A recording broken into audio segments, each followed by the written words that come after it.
Hey, welcome back to Blushing Phoenix. I was at the doctor's office with my 12-year-old the other day, and I observed some things that I think I've talked about it before on this channel, but I just wanted to jump on camera and talk to you guys about it because I remember being a kid and going to the doctor's office and being told, just do what they say and we'll get through it quickly and then we can go home. And when I was a kid, you could go get a Happy Meal afterwards, or especially if I was getting shots, you get a Happy Meal afterwards. There was some sort of reward. You might get a sucker or something, but just do what they say and behave and be easy and agreeable and everything will be great. So doctors, dentists, any sort of health people became these authority figures in my mind. And I immediately elevated them up above me, and I knew that I was to be submissive and be very compliant with everything they want to do. And essentially, the way my body and my mind received that was be perfect and perform well, and then we'll be good to go. So I was at the doctor with my son the other day. We were just doing like a medication check-in. And I noticed that obviously, nurses and doctors, very well-meaning, but the thing that they would do is they would, they said, let me get your blood pressure, and they check the blood pressure. Great, good, fantastic.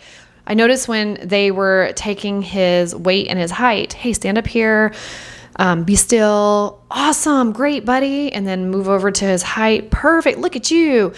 And then we get into the room. That's when they do the blood pressure. They do temperature, scan his head. Everything looks good. Awesome. Perfect. Fantastic. So good. And as I was witnessing this, I know obviously these are good measurements and these are good things that are happening and what they want to see. It's their baseline for you're doing great. But it's not that you are doing great. It's that your body is doing well. And where I got the misinterpretation when I was younger is that everything was always fine with me. So I interpreted it as everything's good with me. I'm good. Until 2011, when one of the hardest years of my life, where I went to a doctor, got my blood pressure taken, and my blood pressure was high. So when the nurse reacted to my blood pressure being high and being startled by it, I interpreted it as something's wrong with me. Not something's going on with my body or something we need to explore, but I'm wrong and I'm broken and something's wrong with me. Fundamentally wrong. It was the biggest fear of my whole life.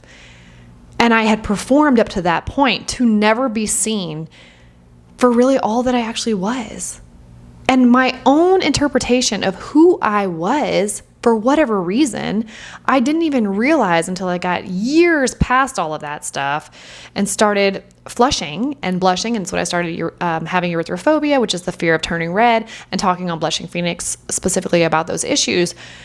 And then trying to reconcile the blushing and get rid of it to only realize it was my beliefs about what I thought about myself because I turned red that was reinforcing the blush over and over again. And so I wanted to talk about that today because whether that is how you behaved in school, how you behaved at the doctor's office, I know these are well-meaning people and I know that they're actually saying great job or good, like you sat still, we were able to get the measurements that we needed to get, the vitals for you, and everything looks good. There's no we shouldn't be sounding the alarms. Everything's fine. But when you get told something is wrong, for me, it was that something was wrong with me or I did something wrong to make this happen. And that is such a fucked up way of thinking. And yet so many of us have been conditioned to think that way. It's why so many people feel like they are their work. I have worked in the corporate world for so many years, specifically on the HR front, and I have watched so many people get absolutely wounded because something's not perfect with their work, and they interpret that as, I feel like that sounded weird in my head, as something is fundamentally wrong with you. And so you watch people in a project, get some sort of criticism in a project, and you watch a person come undone And I can see fully it's because they are not separate from the work that they've done. They are their work. And so they think that something is wrong with them because you have called out something that wasn't perfect with their work, which is not a work issue at all. That's something that's going on and that's been conditioned inside of us. And so I just wanted to share that because as I was watching this exchange between my son and a nurse and then his doctor, and I thought about this is where so much of this came from for me. And it's not about changing them and how they go about, making you feel good about being at the doctor and being kind and nice and safe for you. But the one time that I had the moment of something's not right, because I had let my mind become so dependent upon them and everybody around me having approval of me, and that approval made me feel safe, that any sort of rejection or feeling like I'm not good or right or something's wrong with me leveled me out to the point where I had debilitating anxiety and depression and suicidal ideations for a year. I mean, looking back on it in hindsight, I'm like, it was one of the most pivotal moments of my life. It was the most pivotal year of my life that changed everything. But